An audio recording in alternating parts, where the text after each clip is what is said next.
जय हिंद दोस्तों। इस वीडियो में हम लोग 27वीं बिहार न्यायिक सेवा प्री परीक्षा जो 2009 में कराया गया था उसमें इतिहास विषय से जो प्रश्न पूछे गए थे उसको देखेंगे।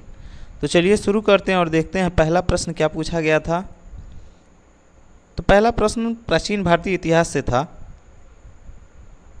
शक संवत वर्ष में प्रारंभ हुआ। कब से प्रारंभ हुआ?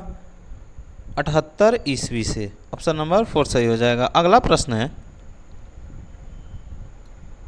निम्नलिखित एक वेद धार्मिक अनुष्ठान से संबंधित है, तो वो है यजुर्वेद। ऑप्शन नंबर 3 सही हो जाएगा। अगला प्रश्न है, द्वितीय बौद्ध परिषद को बुलाया गया कालाशोक के समय। ऑप्शन नंबर 2 सही हो जाएगा। अगला प्रश्न है, जैन कल्पसूत्र को किसने लिखा? तो भद्रबाहु। ऑप्शन नंबर 1 सही हो जाएगा। अगला प्रश्न है, चंद्रगुप्त मौर्य था एक प्रबुद्ध निरंकुश शासक। नेक्स्ट, सांची का विशाल स्तूप किसके समय को निर्धारित करता है? मौर्यों। नेक्स्ट क्वेश्चन है, दक्षिण भारत के साहूकार का क्या नाम था? चेती। अगला प्रश्न है, फाहियान ने भारत की यात्रा किसके समय में की थी? चंद्रगुप्त द्वितीय के समय। अगला प्रश्न है, कुमार संभव का लेखक कौन था? कालिदास।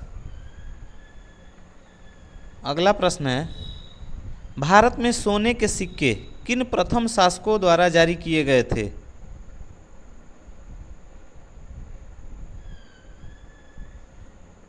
तो इसका आंसर हो जाएगा दूसरा, भारतीय यूनानियों। अगला प्रश्न है, चोल युग बहुत प्रसिद्ध था ग्रामीण सभाओं में। अगला प्रश्न है,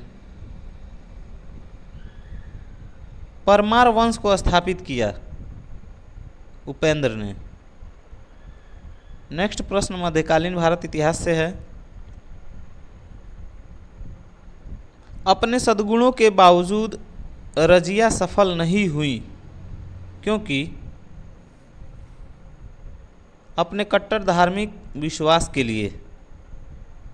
ऑप्शन नंबर 3 सही हो जाएगा। नहीं, इसका ऑप्शन नंबर हो जाएगा 4, उच्च वर्ग को स्त्री शासक नापसंद था, इसके वजह से। अगला प्रश्न है,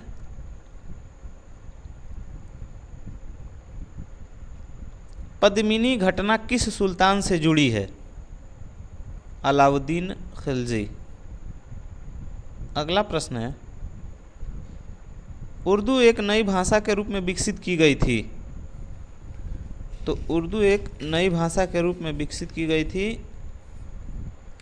आपसी सद्व्यवहार। अगला प्रश्न है, किताबुल हिंद लिखी गई अबू रेहान अल-बेरूनी के द्वारा। अगला प्रश्न है, निर्गुण स्कूल का समर्थक था कबीर। अगला प्रश्न है, सर थॉमस रो भारत में किसके शासनकाल में आया? जहांगीर। अगला प्रश्न है, शेख निजामुद्दीन औलिया थे एक सूफी संत। अगला प्रश्न है, पद्मावत किसने लिखी? जैसी, मलिक मोहम्मद जैसी ने। अगला प्रश्न है, भारत में बाबर के युद्धों की कौन सी क्रमबद्धता सही है? तो ये सही है, पहले पानीपत, फिर खानवा, फिर चंदेरी, फिर घाघरा।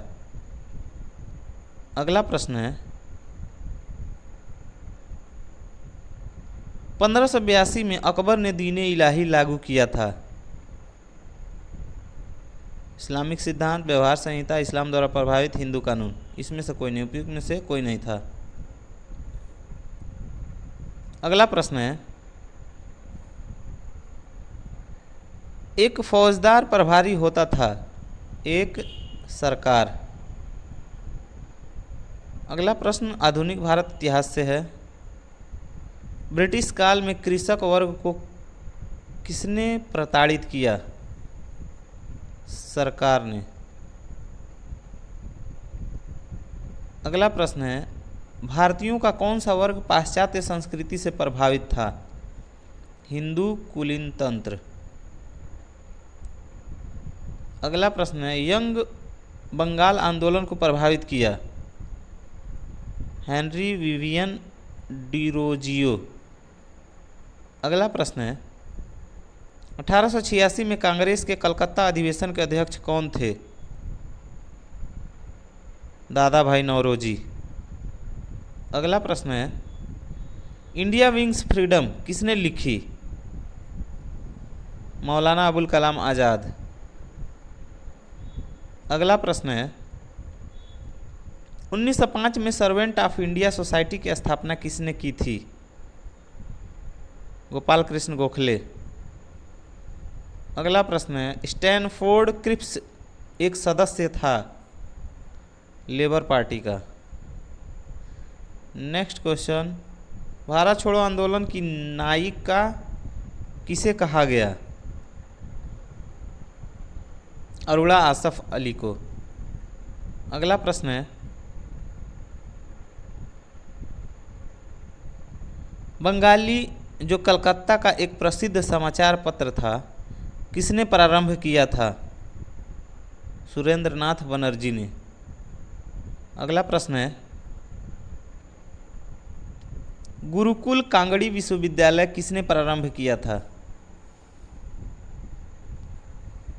तो इनमें से कोई नहीं, ऑप्शन में कोई नहीं है। गुरुकुल कांगड़ी विश्वविद्यालय की स्थापना 1902 में की गई थी। यह उत्तराखंड के हरिद्वार में स्थित है। आर्य समाज के संस्थापक दयानंद सरस्वती के शिष्य स्वामी श्रद्धानंद ने इसकी स्थापना गंगा तट से 5 किलोमीटर दूर भारतीय गुरुकुल पद्धति की शिक्षा प्रदान करने के उद्देश्य से की थी। अगला प्रश्न है, अखिल भारतीय किसान सभा की स्थापना की गई 1936 में। इसी के साथ यह वीडियो समाप्त होता है। हमारा यह वीडियो अंत तक देखने के लिए धन्यवाद।